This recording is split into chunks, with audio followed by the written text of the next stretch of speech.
تمہیں پتہ ہے کہ دوپہر میں میری خاص مہمان تم سے ملنے آئی تھی اور تم سے اتنا بھی نہ ہوا کہ 5 منٹ اس بچی سے آ کر مل لیتی۔ رمیسا بیگم نے دبے دبے غصے سے اپنی آواز کو بلند ہونے سے مشکل روکتے ہوئے کہا، جبکہ انہیں اسرا کا یہ رویہ قطعی نہیں بھایا تھا۔ میں معذرت چاہتی ہوں آنٹی، میری طبیعت ٹھیک نہیں تھی، میں نے میڈیسن لی تھی، بس اسی وجہ سے کافی نیند آ رہی تھی اور میں سو گئی۔ اسرا نے ان کے برہم ہونے پر شرمندہ ہوتے ہوئے انہیں وضاحت دیتے ہوئے کہا، جبکہ جانے کیوں رمیسا بیگم کے سرد رویے پر اس کی آنکھوں میں نمی سی جمع ہونے لگی تھی۔ مجھے تو تم کہیں سے بیمار نہیں لگ رہی، کیا ہوا تھا تمہیں؟ رمیسا بیگم نے ہنوز سرد رویے سے اسے سر سے پاؤں تک گھورتے ہوئے پوچھا، جبکہ اس کی آنکھوں کی سرخی اور رنگت میں گھلی پلاہٹ کو وجہ سے نظر انداز کر گئی تھی۔ اس وقت ان کے ذہن میں صرف ہیرا کی باتیں گردش کر رہی تھی اور انہیں اسرا کی کسی بات پر اعتبار نہیں تھا۔ وہ اسے بالکل ویسے ہی دیکھ رہی تھی جیسے ہیرا نے انہیں دکھانا چاہا تھا۔ میں جھوٹ نہیں بولتی۔ اسرا کو انہیں اپنی بات پر یقین دلانا مشکل عمل لگا۔ وہ اس پر شک کر رہی تھی۔ رمیسا بیگم نے اس کے اس معصوم انداز پر خفگی سے سر جھٹکا تھا۔ دیکھو لڑکی، تم نے یہ جو آج حرکت کی ہے نا، غلطی سے بھی اسے آئندہ رپیٹ مت کرنا۔ تمہاری اس حرکت نے میری مہمان کے سامنے سخت شرمندہ کیا ہے۔ آج تک اس گھر میں کسی نے میری حکم عدولی نہیں کی اور تم نے ابھی سے اپنے رنگ دکھانے شروع کر دیے۔ یہ میرا گھر ہے اور یہاں صرف وہی ہوگا جو میں چاہوں گی۔ میرے گھر کے کچھ اصول ہیں جنہیں میں کسی کو توڑنے کی اجازت نہیں دیتی۔ یہ بات اپنے دماغ میں اچھے سے بٹھا لو، مجھے دوبارہ نہ بتانی پڑے۔ برہم سے لہجے میں اسے دیکھتے ہوئے خفگی سے بولی تھی۔ وہ اسرا سے سخت بدگمان نظر آتی تھی۔ اسرا کا دل ان کے لہجے اور باتوں پر بری طرح دکھا تھا۔ اس نے اپنی آنکھیں ایک پل کو بند کر کے ان آنسوؤں کو باہر نکلنے سے روکا تھا۔ اب یوں سر جھکا کر کھڑے ہو کر خود کو مظلوم ثابت کرنے کی ضرورت نہیں ہے۔ نیچے آؤ اور ملازمہ کے ساتھ مل کر ڈنر کی تیاری کرواؤ۔ اپنی باتوں پر اس کے سر جھکانے پر وہ جھنجھلائی تھی۔ یہ لڑکی سچ میں اتنی فرمانبردار تھی یا یہ سب بھی ڈرامہ تھا؟ اپنی اسی جھنجھلاہٹ میں وہ حکمیہ لہجے میں اسے کہتی، اس پر ایک نظر ڈال کر کمرے سے باہر نکل گئی، جبکہ اسرا کی خاموشی نے انہیں بے چینی میں مبتلا کر دیا تھا۔ ان کے جانے کے بعد اسرا نے اپنی آنکھوں میں کب سے جمع ہوئے آنسوؤں کو بہنے سے روکا نہیں تھا، بلکہ بہنے دیا تھا۔ رمیسا بیگم کی باتوں نے اسے اضطراب میں مبتلا کر دیا تھا۔ ایک پل کو اس کا دل چاہا کہ وہ کہیں بھاگ جائے، وہ مزید کسی کی نگاہوں میں اپنے لیے شک، غصہ، نفرت اور کسی کو خود سے متنفر نہیں دیکھ سکتی تھی۔ مگر جانے یہ کیسی قید تھی جس سے رہائی ملنے میں ہی نہیں آ رہی تھی؟ یہ قید تو کسی عذاب سے کم نہ تھی۔ اب اس کی ہمتیں متنزل ہونے لگی تھی۔ اس کا دل جیسے مزید کسی کی نفرت برداشت کرنے کی طاقت نہ رکھتا ہو۔ وہ اپنی حالت پر خود ترسی سے زخمی سا مسکراتی اپنے آنسو پونچھ کر کمرے سے باہر نکل گئی۔ شاید یہی سب اس کی قسمت میں تھا۔ گھر سے آتی بار بار کال کو وہ چاہ کر بھی اگنور نہیں کر پایا تھا، اس لیے جھنجھلاتے ہوئے اس نے کوئی 10ویں کال پر فون پک کر لیا تھا۔ اس نے جیسے ہی فون یس کر کے کان سے لگایا تو دوسری جانب تائے جان کے بری طرح سے رونے کی آواز سنائی دی، جس نے اسے پریشانی میں مبتلا کر دیا۔ وہ ایک پل کو اپنی ماں کے رونے پر تڑپ کر رہ گیا۔ اس نے پریشان ہوتے ہوئے ان سے وجہ پوچھی تھی، جس کے جواب میں وہ کافی دیر تک روتی اس کا صبر آزماتی رہی تھی۔ ہوا کیا ہے؟ آپ رو کیوں رہی ہیں؟ گھر پر سب ٹھیک ہے نا؟ حازم نے انہیں چپ کرواتے ہوئے نرمی سے مگر بے چینی سے پوچھا تھا۔ کچھ ٹھیک نہیں ہے حازم، ہم لٹ گئے، برباد ہو گئے، تیرے ابا کی دکان کو آگ لگ گئی، کچھ نہیں بچا، سب تباہ ہو گیا، لاکھوں کا نقصان ہوا ہے، ہائے اب ہم کیا کریں گے؟ پتہ نہیں کس کی کالی نظر کھا گئی تیرے ابا کے کاروبار کو، تیرے ابا صدمے سے بیمار ہو گئے ہیں، ہسپتال میں داخل ہیں، تو آ جا فوراً۔ تائی جان نے رونے کے دوران ہی رک کر اپنی بات پوری کی تھی، جس پر حازم کا رنگ ایک پل کو فک ہوا تھا۔ وہ تائی جان سے تفصیل پوچھنا چاہتا تھا کہ آخر یہ سب ہوا کیسے، مگر وہ بتانے کی پوزیشن میں نہیں لگ رہی تھی، اس لیے اس نے حامی بھرتے ہوئے انہیں اپنے آنے کا یقین دلایا تھا اور فون بند کرتے ہی جانے کے لیے تیاری کرنے لگا۔ کاروبار میں ہوئے زبردست نقصان اور اپنے باپ کا سن کر وہ سچ میں پریشان ہوا تھا۔ اسے جلد از جلد گھر پہنچنا تھا۔ واجد یہاں موجود نہیں تھا۔ اس کے نمبر پہ ایک ٹیکسٹ چھوڑتا ہوا وہ عجلت میں اپنی پیکنگ کر کے 1 گھنٹے میں لاہور عارف والا کے لیے نکلا تھا۔ وہ دونوں 8:30 بجے کے قریب زمل کے گھر پہنچے تھے۔ زمل نے اسرا کو پرسنلی کال کر کے سحر کے ساتھ آنے کی تاکید کی تھی اور اس کا کوئی ایکسکیوز نہیں سنا تھا، جس پر وہ چاہ کر بھی انکار نہ کر پائی اور سحر کے آنے سے پہلے ہی وہ تیار ہو گئی تھی۔ سحر تو گھر آ کر اسے پہلے سے تیار دیکھ کر اپنی بہن کی تیزیوں پر اسے سراہے بغیر نہ رہ سکا تھا۔ ان کے آنے سے پہلے عاطف گھر پر موجود تھا۔ اسے دیکھ کر سحر کے تاثرات پھر سے سنجیدہ ہو گئے تھے۔ وہ چاہ کر بھی مسکرا نہ سکا، جبکہ ڈائننگ ٹیبل پر سب نے خوشگوار ماحول میں ڈنر کیا تھا۔ عاطف کی فیملی کی نگاہیں تو سحر کی حسین بیوی پر جم سی گئی تھی، جو کہ شاید کم بولتی تھی۔ وہاں موجود سبھی اس نازک سی لڑکی کو دیکھ کر سحر کی قسمت کو سراہے بغیر نہ رہ سکے تھے۔ عاطف اور زمن نے تو دل سے ان کی مہمان نوازی کی تھی۔ حنان تو ان دونوں کے آنے پر خوشی سے جھوم ہی اٹھا تھا اور وہ تو اسرا کے ساتھ جڑ کر بیٹھا ہوا لہانہ نگاہوں سے اپنی مامی کو دیکھ کر خوش ہو رہا تھا۔ ان دونوں کے آنے سے جیسے ان کے گھر کی رونق بڑھ سی گئی تھی۔ کھانے کے بعد زمن اسرا کو اپنے ساتھ لیے اپنے کمرے میں چلی گئی تھی اور سحر عاطف کے ساتھ ڈرائنگ روم میں گہری خاموشی چھائی ہوئی تھی۔ اس کی منظور شاہ کے ساتھ ہوئی آج کی میٹنگ کے بارے میں پوچھنے پر عاطف پہلے تو بہت حیران ہوا تھا اور پھر سحر کی آنکھوں میں چھائی گہری سنجیدگی کے ساتھ ساتھ اس کی پیشانی پر پڑے بلوں سے اندازہ لگا سکتا تھا کہ وہ اس کے بارے میں کیا سوچ رہا ہوگا۔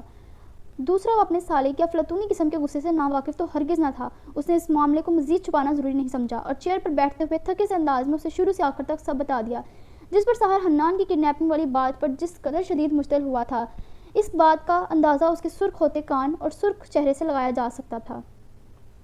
ہانی صرف تمہارا بیٹا نہیں ہے، تمہاری اس فضول کی ضد میں اگر اس بچے کو کچھ ہو جاتا تو کون ذمہ دار ہوتا؟ تم ایسی میچور حرکت کر بھی کیسے سکتے ہو؟ تم چاہتے تو اس معاملے کو آفیشلی مجھ سے ڈسکس کر سکتے تھے، اس میٹر میں اتنا انوالو ہوئے بغیر بھی تم اس سے نکل سکتے تھے، مگر نہیں، تمہیں تو جانے ہم سے کیا مسئلہ تھا؟ تمہاری شان میں کمی نہ آ جاتی اگر تم میری مدد لے لیتے؟ اور اب اس کمینے کے ساتھ اپنا بزنس برباد کرنے کے بعد تمہیں احساس ہو رہا ہے اپنی غلطی کا؟ اس کی ساری بات سننے کے بعد ساحر کو عاطف کے فیصلے پر اتنا غصہ آیا تھا کہ وہ اپنا لہجہ درست نہیں رکھ پایا تھا۔ اس کی آواز ضبط سے اور غصے کے زیادتی سے بھاری تھی۔ اس نے ٹیبل پر ہاتھ مارتے ہوئے جیسے اس آدمی کو مزید سخت الفاظ کہنے سے خود کو روکا تھا، جبکہ اس کے لہجے میں کوئی لحاظ مروت نہ تھا۔ عاطف اس کے غصے سے واقف تھا، اسی لیے وہ اپنی غلطی پر شرمندہ ہونے کے ساتھ ساتھ خاموش تھا، جبکہ ساحر اس سے پہلے کہ مزید اسے کچھ کہتا جب اس کی نظر دروازے میں کھڑی اسرا پر پڑی، جس کی آنکھوں کی بے یقینی کو وہ پہلی نظر میں مانگ چکا تھا۔ اسرا نے حیرانی سے اس کا یہ روپ دیکھا تھا، وہ بہت سختی سے عاطف سے بات کر رہا تھا، یوں جیسے وہ اس کا کوئی مجرم ہو۔ تم یہاں کیا کر رہی ہو؟ اسے دروازے میں استادہ دیکھ ساحر سپاٹ چہرے سے اس کی جانب دیکھ کر بولا تھا۔ اس کا انداز مجتہد تھا، تنے خوبرو نقور سے سجا مغرور چہرہ اور شکنوں سے سجی روشن پیشانی مقابل کو اس کے روب میں لانے کے لیے کافی تھی۔ اسرا نے اپنی حیرانی سے ہوئے نیم والے لبوں کو بند کرتے ہوئے تھوک نکلا تھا۔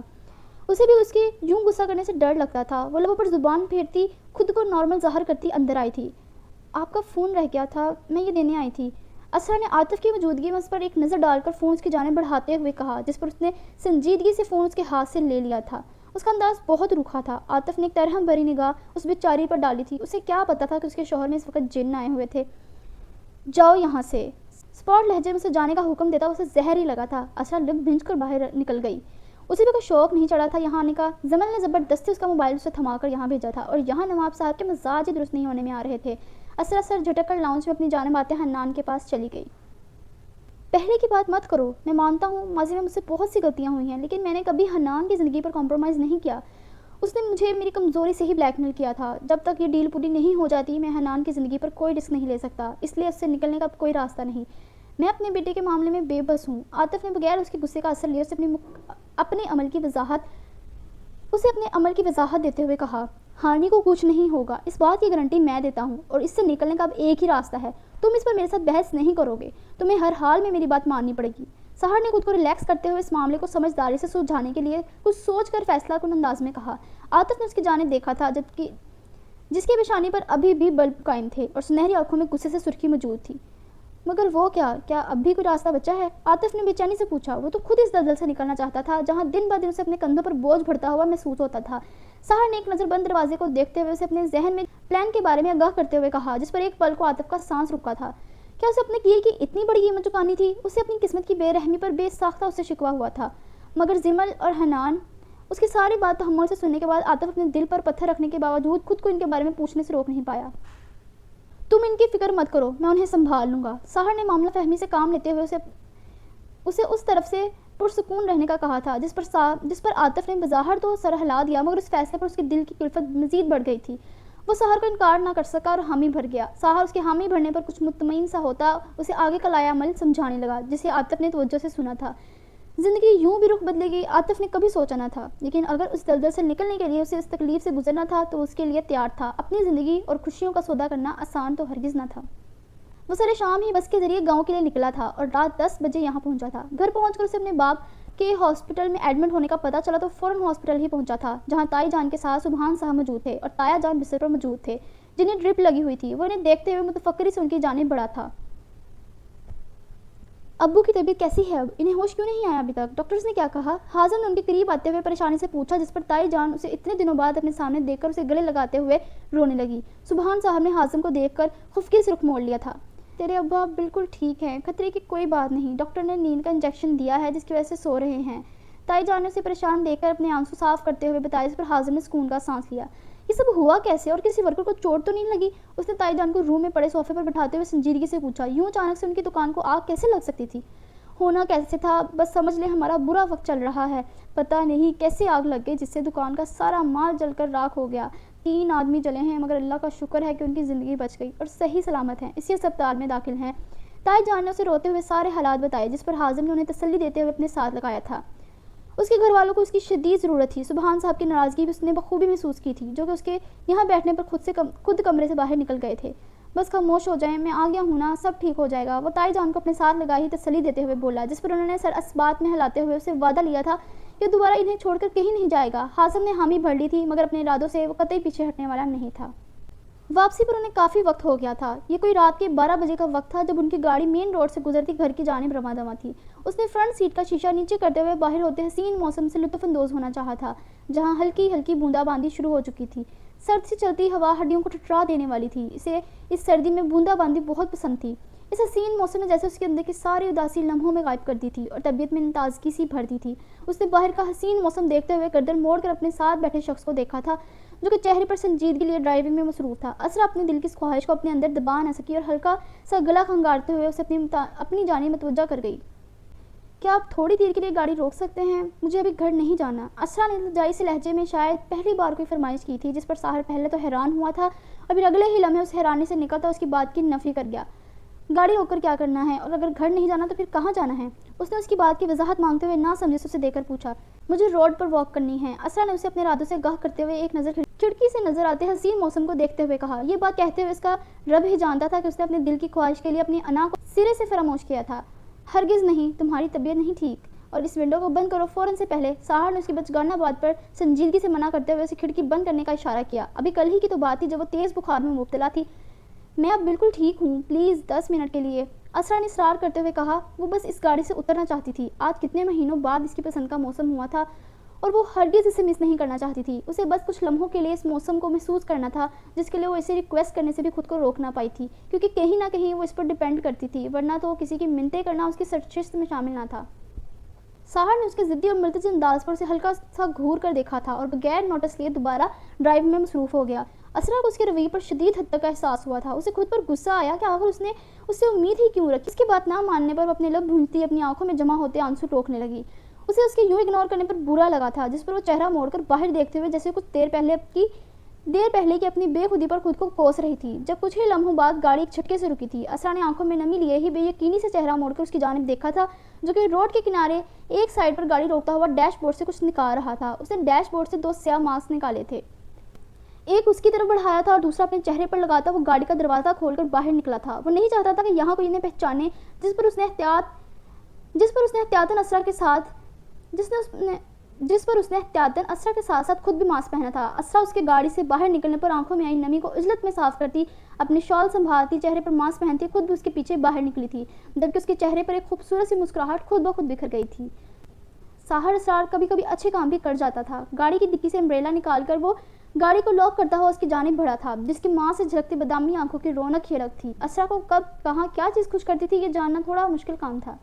وہ فل بلیک کلر کی گھٹنوں کو چھوتی فراک میں ملبوس تھی، جس پر گولڈن کلر کا ہلکا پھلکا خوبصورت امبرائڈری ورک ہوا تھا۔ ہلکی پھلری جولری کے ساتھ لائٹ سے میک اپ میں نظر لگ جانے کی حد تک پیاری لگ رہی تھی۔ اس کا سجیلا روپ گزب ڈھا رہا تھا۔ دوسرا اس کی لمبی گھنی پلکوں کی باڑ کا بار بار اٹھنا اور گرنا جان لیوا تھا۔ ویلویٹ کی خوبصورت سی سیاہ شال کو اس نے اپنے کندھوں پر لے رکھا تھا، جو کہ سردی سے بچانے کے لیے کارآمد ثابت بھی ہو رہی تھی۔ اسرا کی شخصیت میں تمکنت سی تھی۔ ساحر بھی اس وقت بلو جینز پر بلیک کی شرٹ میں ملبوس سیاہ جیکٹ پہنے ہوئے تھا۔ سیاہ رنگ میں اس کی پرسنالٹی مزید پرکشش محسوس ہوتی تھی۔ اس نے گردن موڑ کر اپنے ساتھ چلتی اسرا کو دیکھا تھا، جس کی بادامی آنکھوں سے وہ اس کے چہرے پر موجود سکون کا اندازہ لگا سکتا تھا۔ وہ بہت مطمئن سے انداز میں اس کے ساتھ غیر ارادی طور پر قدم کے ساتھ قدم ملا کر چل رہی تھی، اور ساحر کی نگاہیں اپنے قدموں کے ساتھ چلتے اس کے قدموں پر مرکوز تھی۔ وہ دونوں مین روڈ پر ایک طرف چل رہے تھے، جب روڈ پر موجود ریسٹورینٹ، شاپنگ مالز اور دیگر مختلف دکانوں کی روشنیوں نے اس روڈ کو رات کے وقت بھی دن میں بدل دیا تھا۔ فروری کے اولین دنوں میں سردی کی شدت ہنوز برقرار تھی، اور اس پر ہوتی آج ہلکی پھلکی بوندا باندی نے موسم کو مزید حسین لیکن سردی کی شدت کو بڑھا دیا تھا۔ لوگوں کا سڑکوں پر رش معمول کی طرح ہی تھا، معمول کی طرح ہی آج بھی رونق برقرار تھی۔ تھینک یو میری بات ماننے کے لیے، وہ اپنے ہاتھ رگڑ کر شال میں چھپاتی متشکر سی لہجے میں بولی تھی، جبکہ بار بار تازہ ہوا کے اپنے چہرے پر ٹکرانے سے اسے اپنی روح میں طمانینت سی بھرتی ہوئی محسوس ہو رہی تھی۔ ساحر نے اس کی بات کا کوئی جواب نہیں دیا تھا، بس ہلکا سا سر کو خم دے کر جیسے یہ شکریہ وصول کیا تھا۔ اسرا نے نوٹ کیا تھا کہ وہ آج ضرورت سے زیادہ ہی سنجیدہ تھا۔ اسے وہ کچھ پریشان بھی لگا۔ یہ خاموشی اور سنجیدگی اس پر سوٹ بھی بہت کرتی تھی۔ ویسے آپ کو نہیں لگتا کہ آپ کو مجھے سوری کہنا چاہیے؟ وہ پرشوق نگاہوں سے ارد گرد دیکھتی ہوئی اسے مخاطب تھی، جانے یہ اس کی پسندیدہ موسم کا اثر تھا یا وہ اس لمحے اس پر مہربان تھی جو وہ خود اسے اتنے نارمل انداز میں مخاطب کر رہی تھی۔ دوسرا، اسے ساحر اسرار کی اتنی سنجیدگی جانے کیوں ہضم نہیں ہو رہی تھی۔ اس کی آواز نے ان کے درمیان اس خاموشی کو توڑا تھا۔ سحر کی نگاہوں نے اس کے پاؤں سے چہرے تک کا سفر طے کیا تھا۔ اسرا کو یوں نارمل اور مطمئن دیکھ کر اسے زیور کی بات درست لگی تھی۔ شاید کسی کو بھی پریشانی اور ذہنی اذیت سے نکالنے کے لیے اچھے ماحول کی شدید ضرورت ہوتی ہے۔ وہ کس بات پر؟ سحر نے ماتھے پر 2 بل ڈالتے ہوئے اسے دیکھ کر پوچھا، جبکہ اسے دور دور تک سوچنے پر بھی ایسی کوئی غلطی یاد نہیں آئی تھی جس پر اسے معافی مانگنی چاہیے تھی۔ اسرا اس کی پیشانی کے بل دیکھ کر سر جھٹک کر رہ گئی۔ غصہ تو ہر وقت اس کی ناک پر سوار رہتا تھا۔ آپ نے عاطف بھائی کے سامنے مجھ سے کتنے غصے میں بات کی تھی، اور آپ کو عاطف بھائی سے اس لہجے میں بات نہیں کرنی چاہیے تھی۔ وہ آپ سے بڑے ہیں۔ اسرا کا انداز یاد دلوانے کے ساتھ ساتھ اسے گزشتہ انداز پر افسوس کرنے والا تھا۔ اپنی بات کے ساتھ ساتھ اس کی آنکھوں میں اس کے لیے تعصب بھی ابھرا تھا۔ کسی کی چوری چھپی باتیں سننا ایک غیر اخلاقی حرکت ہوتی ہے۔ سحر نے اس کی جانب دیکھتے ہوئے بظاہر سمجھانے والے انداز میں ہی کہا تھا، جبکہ اس کا لہجہ اب بھی اسپاٹ ہی تھا۔ اسرا نے بروچ کھا کر اسے دیکھا تھا۔ تو یعنی آپ سوری نہیں بولیں گے؟ اسرا نے اس کی بات کو اگنور کرتے ہوئے سوری پر زور دے کر پوچھا۔ اسے سچ میں عاطف کے سامنے سحر کے سخت رویے پر شرمندگی ہوئی تھی، لیکن وہ اتنی زیادہ بھی نہ تھی کہ وہ اسے سوری کے لیے کہتی۔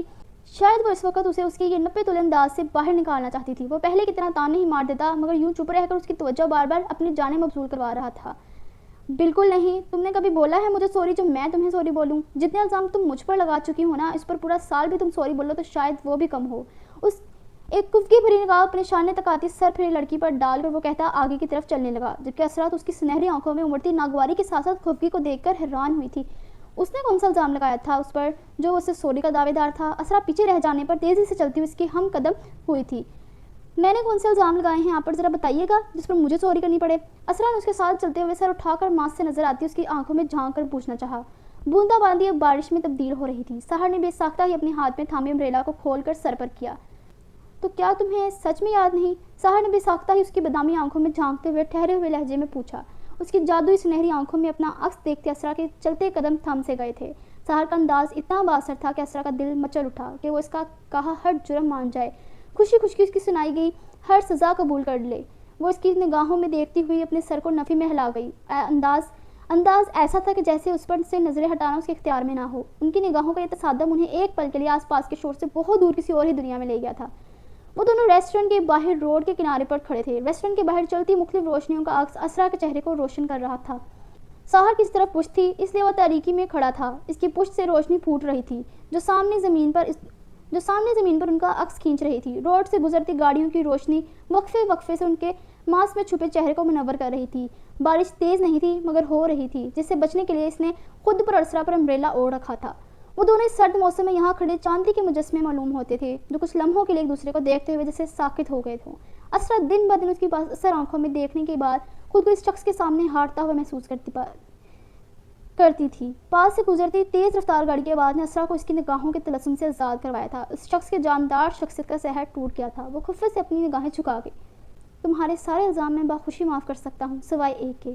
اس کے جھکے ہوئے سر کو دیکھ کر وہ سنجیدگی سے بھرے لہجے میں بولا تھا، جیسے اسرا سے لڑائی کا کوئی ارادہ نہ ہو یا وہ اسے جیتنا نہ چاہتا ہو۔ اسرا نے اس کی بات پر آنکھوں میں سوالیہ اس کی جانب دیکھا اور اس کی نگاہوں کا الزامیہ مفہوم سمجھتے ہوئے ایک پل کے لیے شرمندہ ہوئی تھی، جبکہ وہ اس الزام کو تو خود بھی تسلیم کرتی تھی جس پر اکثر اس کا دل اسے ندامت میں مبتلا کرتا تھا۔ میں اس کے لیے معذرت چاہتی ہوں۔ اس دن میں نے بہت فضول گوئی کی تھی۔ آپ بالکل ویسے نہیں ہیں جیسے میں نے کہا تھا۔ اسرا نے بغیر اس کی جانب دیکھ کر مخالف سن دیکھتے ہوئے کہا۔ شاید ہمت ہی نہیں ہوئی تھی اس کی طرف دیکھنے کی۔ وہ ایک دفعہ اپنی غلطی کا احساس ہو جانے پر اس پر معافی مانگنے میں کبھی نہیں گھبرائی تھی، مگر جانے کیوں آج اس بات کا اقرار سحر کے سامنے کرتے ہوئے اسے اس کی جانب دیکھنا مشکل لگا۔ اس کا اشارہ اس دن والی بات کی جانب تھا جب اس نے اپنے گھر جانے سے پہلے سحر کے کردار پر بات کی تھی۔ وہ بے ساختہ ہی 2 قدم پیچھے ہوئی تھی جب اسی تیزی سے اس کی بازو تھام کر سحر نے ایک جھٹکے سے اسے اپنی جانب کھینچا تھا اور وہ اس کے مضبوط کندھے سے آ لگی۔ اسرا کے اس کے قریب آتے ہی پیچھے تیزی سے گاڑی گزر گئی تھی جس پر اس نے اسے اپنے قریب کھینچ لیا تھا۔ اسرا نے ایک پل کو گاڑی کی تیز رفتاری سے اپنے پیچھے سے گزر جانے پر سہم کر اسے دیکھا تھا، جس کی آنکھوں میں جذبات کا ایک تلاطم سا برپا تھا۔ اگر میں ویسا نہیں ہوں جیسا تم نے اس دن کہا تھا تو پھر میں کیسا ہوں؟ سحر کا انداز گمگیر سا سنجیدگی میں ڈوبا ہوا تھا۔ اس کے مخمور سے انداز سے گھبراتی اسرا نے سرت سے اس کے شانے سے ہاتھ اٹھائے تھے اور خود کو کمپوز کرتے ہوئے اپنی طرف میں نگاہ ڈالتے ہوئے کچھ لمحے پہلے کا اثر زائل کرنا چاہا، جبکہ ارد گرد کوئی بھی ان کی جانب متوجہ نہیں تھا۔ اسرا کا دل کی گزشتہ حرکت پر اسے اپنے کانوں میں دھڑکتا ہوا محسوس ہو رہا تھا۔ ہمیں گھر چلنا چاہیے، وہ بارش تیز ہو رہی ہے۔ اسرا نے اس کی خود پر جمی گہری نگاہوں سے کنفیوز ہوتے ہوئے کہا۔ اسے اس کی نگاہوں سے یہاں کھڑے رہنا مشکل لگا۔ اسرا عالم کو سحر اسرار کی اپنے چہرے پر جمی پرشوق نگاہیں ڈسٹرب کر رہی تھی۔ پہلے میری بات کا جواب دو، پھر ہی واپسی ممکن ہوگی، ورنہ یہاں ساری رات اپنے ساتھ تمہیں بھی کھڑا رکھنے میں مجھے کوئی اعتراض نہیں۔ اس کی گھبراہٹ سے محظوظ ہوتا ہوا وہ شانے اچکا کر لاپرواہی سے انداز میں بولا تھا۔ امبریلا اس کے ہاتھ میں تھماتا وہ بے نیازی سے اپنے گھنے نم بالوں میں ہاتھ پھیرتا ہوا بہت اچھا لگ رہا تھا۔ اس کی کشادہ روشن پیشانی پر اس وقت کوئی بل نہیں تھے جس پر اس کے خوبرو نقوش نے اس کے چہرے کو مزید دلفریبی سے بخش دی تھی۔ اسرا اس کی لاپرواہ سے ایک خوبصورت انداز کو چور نگاہوں سے دیکھتی اپنی نگاہیں اس پر سے پھیر گئی تھی، جبکہ سہار اس کے جواب کا منتظر تھا۔ کچھ بری عادتوں کو نکال کر آپ ایک اچھے انسان ہیں، اپنی خجالت کے اثر کو زائل کرنے کے لیے وہ بظاہر احسان کرنے والے انداز میں بولی تھی، جبکہ اس نے دل سے کہا تھا۔ اپنی بات کہہ کر وہ واپس مڑ گئی تھی۔ اس کے انداز اور بات پر ماسک کے اندر چھپے سہار کے احمری لبوں کو ایک دلکش مسکراہٹ نے چھوا تھا۔ وہ اس کی پشت کو دیکھتا اس کے پیچھے پیچھے چلنے لگا، جبکہ اسرا ہاتھ میں امبریلا تھامے گاڑی کی جانب چل رہی تھی اور بارش کی بوندیں سہار کو بھگو رہی تھی، مگر اسرا عالم کی خوبصورت سے اقرار پر جیسے اسے تو کوئی پرواہ ہی نہیں تھی۔ اس کا آج کا سارا دن بہت غصے، بھاگ دوڑ، پریشانی میں گزرا تھا، جبکہ وہ نہیں جانتا تھا کہ اس دن کا اختتام اتنا خوبصورت ہوگا۔ تو کیا تم اس اچھے انسان کے ساتھ اپنی ساری زندگی کا کانٹریکٹ سائن نہیں کر سکتی؟ وہ لمبے لمبے ڈگ بھرتا، اس کے ہم قدم ہوتا، اس سے امبریلا لے کر خود اسے تھامتا، اس کا سرد ہاتھ اپنے مضبوط ہاتھ میں تھام کر اسے اپنے قریب کرتے ہوئے آنکھوں میں چمک لیے پر امیدی سے پوچھ رہا تھا۔ اسرا نے اس کی اس حرکت پر گھور کر اسے دیکھا تھا۔ ہرگز نہیں، اسپاٹ لہجے میں دل توڑنے والے انداز میں بے رحمی سے کہتی وہ چہرہ موڑ گئی۔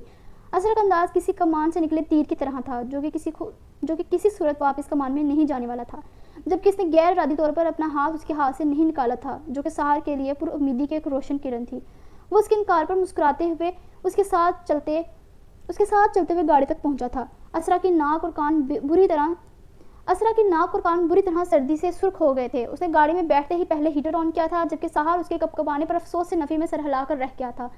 اسرا کا ضد میں کوئی ثانی نہ تھا اور اب یقیناً پھر سے وہ اپنی طبیعت خراب کر چکی تھی۔ باہر بارش اب تیز ہو چکی تھی۔ وہ گاڑی کی سپیڈ تیز کرتے ہوئے جلد از جلد گھر پہنچنا چاہتا تھا۔ اسے چھینکتے ہوئے اور بار بار ٹشو سے ناک صاف کرتے ہوئے دیکھ وہ اسے کافی کے ساتھ میڈیسن دینے کا ارادہ کرتا ہوا آئندہ کبھی بھی اس کی اس طرح ضد پوری کرنے سے خود کو سختی سے منع کر چکا تھا۔ تاریکی میں ڈوبے اس کمرے میں کہیں سے بھی کسی بھی وجود کے اندر موجودگی کا گمان نہیں ہوتا تھا۔ پچھلے 2 دن سے وہ بھوکا پیاسا یہاں قید تھا۔ اس کے زخموں سے اٹھتی ٹھیس اسے پل پل تڑپا رہی تھی۔ وہ بار بار کرہتے ہوئے کسی کو پکار رہا تھا، مگر یوں لگتا تھا جیسے موت کے علاوہ اس کمرے میں کوئی نہیں ہے۔ آج سے 2 دن پہلے اسے اس کی ورک پلیس سے کچھ آدمیوں نے اٹھا لیا تھا، جس کے بعد ان آدمیوں نے اسے بری طرح دھلائی کی تھی اور پھر اپنی ڈیمانڈ بتائی تھی جس پر اس نے مرنا تو قبول تھا، مگر وہ ان کی ڈیمانڈ پوری نہیں کر سکتا تھا۔ تب ان آدمیوں نے اس کی دکھتی رگ پر ہاتھ رکھا تھا۔ اس کی 9 سال کی معصوم بہن جو کہ یتیم خانے میں رہتی تھی، اسے اس کی ویڈیو دکھائی جو کہ بے ہوش تھی اور ان کے قبضے میں تھی۔ وہ اپنی معصوم بہن کو یوں بے ہوش دیکھ کر تڑپ اٹھا تھا۔ اس نے ان کی ان گنت التجائی کی تھی کہ وہ اس کی بہن کو چھوڑ دیں، جس پر ان کا ایک ہی مطالبہ تھا کہ وہ ان کا دیا ہوا کام کرنے کو تیار ہے اور ہر بار کی طرح اس کا جواب نہ ہوتا۔ اس کے انکار پر وہ اسے بے رحموں کی طرح پیٹ کر کرسی سے باندھ کر چلے گئے تھے۔ اس کے زخموں سے خون رس رس کر بھی اب خشک ہو چکا تھا۔ اس کے گلے میں پیاس سے کانٹے اگائے تھے، جبکہ اپنی چھوٹی بہن کی سلامتی کی تلوار ہنوز اس کے سر پر لٹک رہی تھی، جو کہ اس کا سانس سینے میں تنگ کر رہی تھی۔ دروازہ کھولو، کوئی ہے باہر؟ پلیز دروازہ کھولو۔ اس کمرے کے باہر سے قدموں کی چاپ کو سنتے ہوئے وہ اپنی جگہ پر زور زور سے ہلتے ہوئے آوازیں دینے لگا، جبکہ اس کی آواز نقاہت زدہ تھی، رندی ہوئی سی تھی۔ قدموں کی چاپ رفتہ رفتہ نزدیک آ رہی تھی۔ اس نے اپنی نقاہت سے بند ہوتی آنکھوں کے دروازے پر ٹکا دیا۔ اس کا سر بھاری ہو رہا تھا۔ چند لمحے لگے تھے اور دروازہ چر کی آواز سے کھلا تھا۔ دروازے کے کھلتے ہی روشنی اس کے چہرے سے ٹکرائی تھی اور وہ زور سے آنکھیں میچ گیا تھا۔ اسے اس روشنی سے اپنی آنکھوں میں شدید جلن کا احساس ہوا تھا۔ وہ آدمی چلتا ہوا اس کے قریب آ رکا تھا۔ اس کی نگاہیں اس آدمی کی بوٹوں پر جم سی گئی تھی۔ اس آدمی نے اپنے پیچھے کھڑے گارڈز کو اشارہ کیا تو یکدم یہ تاریکی میں ڈوبا کمرہ پوری روشنی میں نہا گیا، جس پر بے ساختہ وہ تکلیف سے کرخ کر رہ گیا تھا۔ کیسے ہو تم؟ امید ہے کہ اب تمہارا جواب ہماری مرضی کے مطابق ہو۔ اس کی ابتر حالت دیکھتا ہوا وہ لبوں پر طنزیہ مسکراہٹ لیے زہر کن لہجے میں بولا تھا۔ اس کی بات پر اس نے وہ مشکل سر اٹھا کر اپنے سامنے کھڑے لمبے اونچے شخص کو دیکھا تھا۔ وہ ان لوگوں کو نہیں جانتا تھا۔ تم لوگ کون ہو اور کیوں اس کے پیچھے پڑے ہو؟ وہ میرا مائی باپ ہے، میں اس کے لیے اپنی جان تو دے سکتا ہوں پر اس کی جان نہیں لے سکتا، اس نے شدت تکلیف کے باوجود حلق کے بل چلاتے ہوئے کہا، جبکہ اپنے ہمدرد کا ذکر کرتے ہوئے اس کی آنکھوں سے آنسو تیزی سے بہنے لگے تھے۔ تمہیں اپنی بہن کی جان پیاری ہی نہیں ہے۔ پچھلے 3 دن سے وہ ہمارے قبضے میں بھوکی پیاسی قید ہے۔ شاید اس بیچارے کا یوں ہی اس دنیا سے جانا لکھا تھا، مگر میں اسے بتاؤں گا ضرور کہ اس کے بھائی کو اس سے زیادہ اس غیر آدمی سے محبت تھی، جس کی وجہ سے اس نے اپنی بہن کی زندگی قربان کر دی۔ اس کے خون آلود نم بالوں کو سختی سے اپنی مٹھی میں بھونجتا ہوا اس کا چہرہ اوپر کرتا افسوس سے بول رہا تھا، جبکہ اس کے چہرے کے تاثرات سخت تھے۔ پلیز میری بہن کو چھوڑ دو، وہ معصوم ہے، تم لوگ میری جان لے لو مگر اسے چھوڑ دو، اس نے روتے ہوئے تجائی سے لہجے میں اس ظالم سے کہا، جس نے اس کی بات پر اس کے منہ پر ایک زوردار مکہ مار کر اس کا منہ توڑ دیا تھا۔ خون تیزی سے اس کے منہ سے بہنے لگا تھا، جبکہ وہ درد کی شدت سے بلبلا اٹھا تھا۔ بس ختم کرو اس کی بہن کو انتہائی دردناک موت دو کہ یہ اپنے ہونے پر پچھتائے، اس نے اپنے پیچھے کھڑے گارڈز کو حکم دیتے ہوئے کہا، جس پر وہ تیزی سے نفی میں سر ہلانے لگا۔ گارڈز نے ٹیپ پر چلتے دوسرے کیمرے کا منظر اس کی آنکھوں کے سامنے لہرایا تھا، جہاں اس کی معصوم بہن رسیوں سے بندھی بری طرح رو رہی تھی اور اس کے پاس کھڑا شخص گن لوڈ کرتے ہوئے اس کا منہ کھول کر اس کے حلق میں گولی چلانے والا تھا۔ جب وہ اس دردناک منظر کو دیکھ نہ سکا اور فوراً ان کی بات مان گیا جس پر اس شخص نے اس کی بہن کے منہ سے گن نکال دی تھی، اس کے مان جانے پر کمرے میں موجود شخص کے چہرے کی مسکراہٹ مزید گہری ہوئی تھی۔ وہ اس کا شانہ تھپتھپاتا ہوا اس کمرے سے باہر نکل گیا، جبکہ پیچھے وہ پھوٹ پھوٹ کر کسی چھوٹے بچے کی طرح رونے لگا۔ وہ 17-18 برس کا ایک نوجوان لڑکا تھا جس نے آج تک زندگی کو ہنسی مذاق میں گزارا تھا، جبکہ ان 2 دنوں میں تو جیسے وہ قیامت کا منظر دیکھ چکا تھا۔ کبھی جس شخص کے لیے وہ اپنی جان دینے کی باتیں کیا کرتا تھا، جسے اسے سنوارا تھا، اسے گندگی سے نکال کر زندگی گزارنے کا ڈھنگ سکھایا تھا، جس نے اسے ایک جنگلی جانور سے انسان بنایا تھا، آج وہ اسے قتل کی حامی بھر چکا تھا۔ لعنت تھی اس پر، اس کے ہونے پر، جس نے اپنی بہن کی زندگی بچانے کے لیے اپنے مسیحا کی جان لینے کی حامی بھر لی تھی۔ وہ اپنی بے بسی اور حالت پر دھاڑے مار مار کر رو رہا تھا، مگر اس تاریکی میں سوائے خدا کے کون تھا جو اس کا یہ رونا اور بے بسی دیکھتا۔ میرے باغ میں ایک درخت پر تھا نام اس کا، میرے ذہن میں رہتا تھا ہر پل خیال اس کا، پھولوں سے یاری ہواؤں سے دوستی تھی ہماری، میرے دل کے مقام میں تھا مسلسل قیام اس کا۔ گہرا گرے اور میرون رنگ کے ماربل سے راستہ یہ گھر بے تحاشا خوبصورت تھا، بلا شبہ یہ دیکھنے والوں کی آنکھوں کو اپنی خوبصورتی سے کھیرا کرتا تھا۔ لان میں موجود سوئمنگ پول کا نیلا پانی آنکھوں کو ٹھنڈک سے مہیا کرتا تھا، جبکہ اس پول کے وسط میں لگا سفید رنگ کا فوارہ نہایت دلکش منظر پیش کرتا تھا۔ وہ اپنی آنکھوں میں چمک لیے اس گھر کے ایک ایک چیز کو پرشوق نگاہوں سے تک رہی تھی، جب اس کے ایک قدم پیچھے چلتے شخص کی نگاہیں اس کے ایک ایک تاثر کو نوٹ کر رہی تھی۔ وہ دونوں ہاتھ اپنے پاکٹس میں اڑے سے اس کے چھوڑے ہوئے قدموں پر چل رہا تھا۔ تقریباً 10 منٹ مزید اس گھر کی ایک ایک شے کو دیکھنے کے بعد وہ لاؤنج میں ایک جانب لگی تصویروں کو دیکھتی ہوئی کچھ پل ٹھہر سی گئی۔ یہ سب اس کی اور اس کے شوہر کی تصویریں تھیں، یہ ان کے ماضی میں گزارے ایک ایک حسین لمحے کی تصویریں تھیں۔ وہ ان تصویروں کو دیکھتی ہوئی چونک کر آنکھوں میں سوال لیے اپنے پیچھے کھڑے شخص کی جانب پلٹی تھی، جو وہ اس کی آنکھوں میں نظر آتے سوال کو دیکھتے ہوئے ہولے سے مسکرایا تھا۔ یہ گھر کیسا لگا تمہیں؟ اس نے ایک نظر اپنے اطراف پر ڈالتے ہوئے سوالیہ انداز میں اس سے پوچھا۔ یہ گھر بہت خوبصورت ہے، مگر یہ ہے کس کا اور یہاں پر ہماری تصویریں کیسے؟ زمل نے نہ سمجھے سے ایک بار پھر ان یادگار تصویروں کو دیکھتے ہوئے عاطف سے پوچھا۔ یہ تمہارا گھر ہے زمل، میں اسے کل ہی تمہارے لیے خرید چکا ہوں۔ مجھے یہ جان کر اچھا لگا کہ آج بھی ہم دونوں کی پسند ایک سی ہے۔ وہ اپنی باتوں سے اس کے چہرے پر امڑتی حیرانی سے محسوس ہوتا نرمی سے مسکرا کر کہہ رہا تھا، میرا گھر تو وہی ہے نا جو آپ کا ہے، اس طرح آپ کو میرے لیے الگ گھر خریدنے کی کیا ضرورت تھی عاطف؟ آنٹی کو پتہ چلا تو وہ بہت ناراض ہوں گی۔ زمل نے بے یقینی سے اس کی جانب دیکھتے ہوئے کہا، جبکہ اسے سائمہ بیگم کی بھی فکر ہوئی تھی جس پر اس نے ان کی خفگی کا احساس دلانا چاہا۔ تم صحیح کہہ رہی ہو زمل، مگر میں نے یہ گھر تمہارے نام پر تمہارے لیے خریدا ہے۔ میں نہیں چاہتا میری غیر موجودگی میں کوئی میری بیوی کو گھر کی چھت سے محروم کرے۔ یہ سب میں نے تمہاری سیکیورٹی کے لیے کیا ہے۔ عاطف نے بے آرام سے لہجے میں چہرے پر پریشانی لیے زمل کی بے یقین آنکھوں میں دیکھ کر کہا۔ اس کی سیاہ آنکھوں میں اپنی باتوں کے دوران چبھن سی پیدا ہوئی۔ آپ کی غیر موجودگی میں مطلب؟ زمل نے اس کی باتوں کو اگنور کر دیا تھا، اس کا ذہن تو بس ان الفاظ میں ٹکر رہ گیا تھا، دل کو یکدم ایک انجانی سی کلفت نے آ گھیرا تھا۔ یقین نہیں ہوتا کہ ہماری شادی کو 6 سال ہو گئے ہیں۔ مجھے آج بھی یاد ہے جب میں تمہارے ڈیڈ کو منانے کے لیے روزانہ اپنے ڈیڈ کو تمہارے گھر پہنچ جاتا تھا، تم سے ملنے کے لیے تمہارے ڈپارٹمنٹ میں گھنٹوں تمہارے فری ہونے کا انتظار کرتا تھا، تمہارے ہاتھ کی کافی پینے کے لیے میں حاشر کی بے تکی باتیں دیر دیر تک سنتا رہتا تھا۔ تمہیں پتہ ہے ڈیڈ میری دیوانگی دیکھ کر کہتے تھے کہ جتنی محبت میں نے تمہیں پانے کے لیے کی ہے اتنی اگر بزنس میں کرتا تو اب تک دنیا فتح کر چکا ہوتا۔ وہ اپنی آخری بات پر بے ساختہ ہی مسکرایا تھا، اس کا لہجہ بوجھل سا تھا، جبکہ الفاظ ماضی کی یادوں میں کھوئے ہوئے جذبوں سے بھرپور تھے۔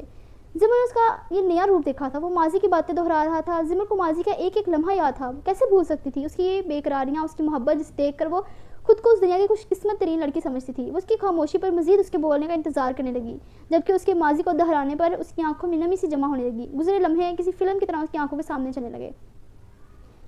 تم ایک بہترین بیوی ہو زمل، اور میں، وہ اس کی آنکھوں میں دیکھتے ہوئے اپنی نم آنکھوں کے ساتھ ساتھ لبوں پر ایک زخمی سی مسکراہٹ لیے ایک پل کو بول نہ سکا، اپنا چہرہ جھکا کر جیسے اس نے اپنے ڈوبتے دل کو سنبھالا تھا، کیونکہ وہ اب جو کہنے والا تھا اس کے لیے بہت ہی مدرکار تھی۔ ندامت یہ تھا گہرائیوں میں ڈوبے اس کے لہجے میں ضبط کو محسوس کرتے زمل کی آنکھوں سے ایک آنسو ٹوٹ کر گرا تھا۔ اس نے کبھی نہیں چاہتا کہ وہ یوں کمزور پڑے۔ میں نے اپنے لفظوں سے، اپنے عمل سے تمہارا بہت دل دکھایا ہے زمل، میں ایک اچھا شوہر نہیں بن سکا، مگر میں اب ایک اچھا باپ اور اچھا شوہر بننے کی کوشش کر رہا ہوں۔ تو میری ماضی میں ہر کی کوتاہی دل سے معاف کر دینا۔ میں نہیں چاہتا کہ میرے جانے کے بعد جب تم مجھے یاد کرو تو تمہاری یادداشت میں کوئی بھی ایسا لمحہ آئے جو تمہیں میرے حوالے سے ہرٹ کرے۔ آج ان برے دنوں کو، ان بری یادوں کو یہی چھوڑ کر گھر جانا زمل، اور اپنے ذہن میں صرف اور صرف ان لمحوں کو محفوظ رکھنا جو میری محبت کے سنگ گزرے تھے، جن میں عاطف شیراز صرف اور صرف زمل کا تھا۔ وہ اس کا چہرہ اپنے دونوں ہاتھوں میں تھامے اس کی آنکھوں میں دیکھتے ہوئے ایک لفظ تقدیر لہجے میں کہہ رہا تھا۔ اس کا انداز ایسا تھا جیسے اس کے چہرے کے سارے نقوش وہ حفظ کر لینا چاہتا ہو، جیسے یہ آنکھیں آخری بار اپنی محبت کا دیدار کر رہی ہوں، جیسے یہ لمحہ اسے آج کے بعد میسر نہ ہونا ہو۔ اس کی باتوں اور انداز پر زمل کی آنکھوں سے آنسو تیزی سے رواں تھے۔ وہ نہیں سمجھ پا رہی تھی کہ وہ بار بار دور جانے کی بات کیوں کر رہا تھا، مگر جو بھی تھا اس لمحے اس کا دل بھی ایک انجانی سی بے چینی میں تڑپ رہا تھا۔ میں نے آپ کو معاف کیا عاطف، ہمارے درمیان کبھی کوئی نہیں آ سکتا، میں آپ کی اور صرف آپ میرے ہیں، زمل نے جیسے اسے یقین دلواتے ہوئے کہا کہ اس کے دل میں اس کے لیے کوئی بدگمانی نہیں ہے۔ وہ اس سے آج بھی اتنی ہی محبت کرتی ہے جتنی پہلے دن کرتی تھی۔ اس نے اپنی پیشانی اس کی پیشانی سے ٹکراتے ہوئے روتے ہوئے اپنے ایک لفظ پر زور دے کر کہا۔ زمل کا انداز ہارا ہوا تھا۔ زمل کا اقرار عاطف کے زخموں پر مرہم ہی تو ثابت ہوا تھا جس نے اس کے دل کی کلفت کو کئی گنا کم کر دیا تھا، اسے اس شرمندگی کے دلدل سے باہر کھینچ لیا تھا۔ وہ اس کی آنکھوں سے بہترین قیمتی موتیوں کو صاف کرتے ہوئے اس سے الگ ہوا تھا۔ مجھے جانا ہوگا زمل، میں مزید یہاں نہیں رک سکتا، اپنا اور حنان کا خیال رکھنا، اس گھر کے کاغذات تم تک پہنچ جائیں گے، 5 منٹ بعد ڈرائیور تمہیں لینے آئے گا، اس کے ساتھ گھر چلی جانا، عاطف نے اسے سمجھاتے ہوئے کہا، جبکہ زمل اس کی پوری بات سننے سے پہلے ہی نفی میں سر ہلاتی ہوئی اس کا بازو مضبوطی سے تھام گئی۔ انداز ایسا تھا جیسے اسے جانے نہیں دے گی۔ میں آپ کے بغیر کہیں نہیں جاؤں گی۔ اس کی باتوں پر وہ اپنی تیزی سے بہتے آنسوں کی پرواہ کے بغیر نفی میں سر ہلاتی ضدی سے لہجے میں بولی تھی، پلیز زمل، میرا جانا مشکل مت کرو، ہماری اس آخری ملاقات کا کسی سے ذکر مت کرنا، مجھے تمہاری دعاؤں کی شدید ضرورت رہے گی، میں اگر بچ گیا تو ہم دوبارہ ضرور ملیں گے، ورنہ ایک بات ہمیشہ یاد رکھنا، میں نے اس دنیا میں اگر کسی سے سچی محبت کی تھی تو وہ تم تھی، اور حنان میرے دل کا ٹکڑا ہے، اسے سنبھال کر رکھنا، فی امان اللہ۔ اپنی بازو پر اس کا کپکپاتا ہاتھ ہٹاتا وہ آخری الوداعی نگاہ اس پر ڈال کر مزید وہاں رکے بغیر لاؤنچ عبور کر گیا۔ زمل نے ساکت ہوئی نگاہوں سے اس کی پشت کو دیکھا تھا۔ اس کا ہاتھ اپنے ہاتھ سے جدا ہوتے ہی زمل کو لگا کسی نے اس کے دل کے سینکڑوں ٹکڑے کر دیے ہوں۔ اس نے ایک بے تاثر نگاہ اپنے خالی ہاتھ پر ڈالی تھی، جبکہ اگلے ہی لمحے وہ ٹرانس کسی کیفیت میں دروازے کی جانب بھاگی تھی۔ جب وہ اسے پورچ سے باہر کی طرف جاتا ہوا نظر آیا، اس نے دیکھا عاطف جاتے ہوئے اپنا موبائل سوئمنگ پول کے پانی میں اچھال گیا تھا۔ گیٹ کے باہر سیاہ رنگ کی چمچماتی ہوئی گاڑی پہلے سے کھڑی تھی، جس میں سے ایک آدمی سیاہ ماسک پہنے باہر نکلا تھا اور عاطف کے لیے فرنٹ سیٹ کا دروازہ کھول کر خود پچھلی سیٹ پر بیٹھ گیا۔ عاطف کے بیٹھے ہی وہ گاڑی زن سے آگے بڑھی تھی۔ زمل اپنے معاف ہوتے دماغ کے ساتھ سب کچھ سمجھنے کی کوشش کر رہی تھی جو کہ اس کی سمجھ سے باہر تھا، اور ڈبڈبائی آنکھوں سے وہاں کھڑی اس راستے کو دیکھتی رہی جہاں سے وہ گیا تھا، اور اسے جاتے ہی جاتے انتظار سونپ گیا تھا۔ چند لمحے گزرے تھے جب عاطف کا ڈرائیور وہاں آیا تھا، اس کی پورچ میں کھڑی گاڑی کی ڈرائیور سیٹ پر بیٹھتا ہوا اس کی جانب دیکھنے لگا۔ زمل مرے شکستہ قدم اٹھاتی گاڑی کا پچھلا دروازہ کھول کر اس میں بیٹھی تھی۔ اس کے بیٹھتے ہی ڈرائیور گاڑی گھر کے راستے پر ڈال چکا تھا۔ آپ نے اسے بتایا کہ اس کی ٹکٹ اسی ہفتے کی ہے؟ یہ لڑکی یہاں رہ کر اپنا آپ ضائع کر رہی ہے، بہتر ہے کچھ دنوں کے لیے پاکستان چلی جائے تاکہ اس کا ذہن کچھ فریش ہو، یاسر صاحب نے اپنی بیوی کی جانب دیکھتے ہوئے برہم سے لہجے میں کہا۔ انہیں جب پتہ چلا کہ ہیرا اب بھی سہار کے گھر جاتی ہے، انہیں اس کی حرکت بالکل اچھی نہیں لگی۔ اس کا کوئی حق نہیں بنتا تھا اس کی منگنی ختم ہونے کے بعد بھی وہاں جانے کا۔ دوسرا، وہ دن بدن بہت خودسر ہوتی جا رہی تھی۔ یاسر صاحب کے اس معاملے میں استفسار کرنے پر اس نے واضح کہہ دیا تھا کہ وہ ان کو جواب دہ نہیں۔ یاسر صاحب کے گستاخ لہجے پر ضبط کر کے رہ گئے تھے۔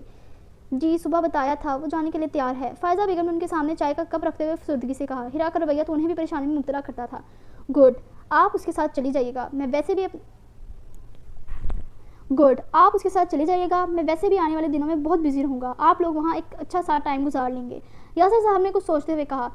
جیسا آپ کو مناسب لگے، فائزہ بیگم نے فرمانبرداری سے کہا، جس پر یاسر صاحب پرصوت انداز میں چائے پینے لگے، جبکہ انہیں ہیرا کی شدید فکر تھی جو کہ دن بدن اکڑ مزاج ہوتی جا رہی تھی۔ اپنی مرضی سے وہ گھر سے باہر نکلتی اور جب دل کرتا واپس لوٹتی۔ یہ سب صحیح نہیں ہو رہا تھا، انہیں جلد از جلد اس کا کوئی حل ڈھونڈنا تھا۔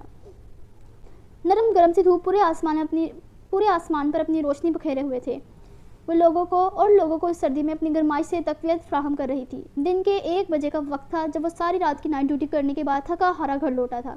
رمیسہ بیگم سو رہی تھی۔ ایک نظر ان کے کمرے میں آرام کرتے دیکھ وہ سیڑھیاں چڑھتا ہوا اوپر اپنے کمرے میں آیا تھا۔ دروازہ کھول کر اندر داخل ہونے پر وہ اسے اپنے کمرے میں کہیں نہ دکھی۔ چند قدم چل کر کمرے کے وسط میں آ کر اسے ڈریسنگ ٹیبل کے پاس کھڑی مصروف انداز میں الماری میں کپڑے طے کر کے رکھتی نظر آئی۔